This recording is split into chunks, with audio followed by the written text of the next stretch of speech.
Ram friends, ఈ video చూసారా?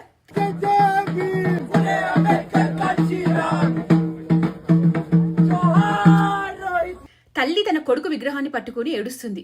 అయ్యో పాపం అనిపిస్తుంది కదా. దానికి tag line caste kills us everyday పెట్టింది మిషన్ అంబేద్కర్ అనే ప్రొఫైల్ నుండి 1 మిలియన్ వ్యూస్ రీచ్ వచ్చింది. ఛీ, ఇది కులోన్మాదం, ఇంకా నశించదా? ఈ అగ్రకులం వాళ్ళు ఉన్నారే అనుకుంటూ బట్టలు చించేసుకుంటారు ఈ గంజాయి మొక్కలు అండ్ జైపీఎం బ్యాచ్. వీళ్ళంతా మతం మారిన వాళ్ళే అయి ఉంటారు, కానీ జై భీం ముసుగులో హిందువుల మధ్య చిచ్చు పెట్టాలని చూస్తారు. ఇంతకీ ఆ విగ్రహం ఎవరిది? రోహిత్ వేముల. నిజంగా కులం వల్ల చనిపోయాడా? తాను ప్రాణం తీసుకున్నాక సమగ్ర దర్యాప్తు జరిగింది. పోలీసులు ఆయన డెత్ మీద ఒక క్లోజర్ రిపోర్ట్ ఏంటో తెలుసా? అసలు రోహిత్ షెడ్యూల్డ్ క్యాస్ట్ ఎస్సీ కులానికి చెందినవాడు కాదని ఆ రిపోర్ట్ లో ఉంది. రోహిత్ కోసం ఆయన తల్లి ఒక ఫేక్ క్యాస్ట్ సర్టిఫికేట్ సృష్టించారు.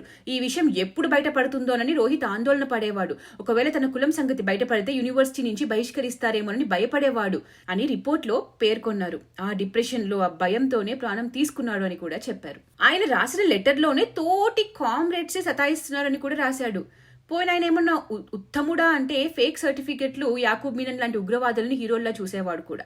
ఉగ్రవాదుల్ని హీరోల్లా చూసేవాళ్ళు ఉగ్రవాదులతోనే సమానం. అరే, సోషల్ మీడియా లేనప్పుడు ఇలా చిచ్చు పెట్టాలని చూసి ఎందరో అమాయకుల విద్యార్థులను రెచ్చగొట్టి పబ్బం గడిపారు, నక్సలైట్లా మార్చారు, కన్వర్జన్లు చేశారు. ఇప్పుడు కూడా ఇంకా అదే పద్ధతి, అవే అబద్ధాలు. మళ్ళీ సినిమాలు తీయాలి, హిందువుల్ని విడగొట్టాలి, అగ్రకులము చిన్న కులం అనుకుంటూ రచ్చ చేయాలి, కుల కుంపటిని అలా ఎప్పుడు వెలిగిస్తూనే ఉంటారు. ఇదే వీళ్ళ పబ్బం గడుపుకోవడానికి ఒక రీజన్ అన్నమాట. అలా పేరు పెట్టి కులోన్మాదం మతోన్మాదం అని చెప్పి మాట్లాడి వీడియోలు చేస్తూ ఉంటారు. హిందువుల్ని విడగొట్టాలి, ఇదే ఈ కమ్యూనిస్టులు చేసేది. దళితుడే కానివాడి పైన వివక్ష అట.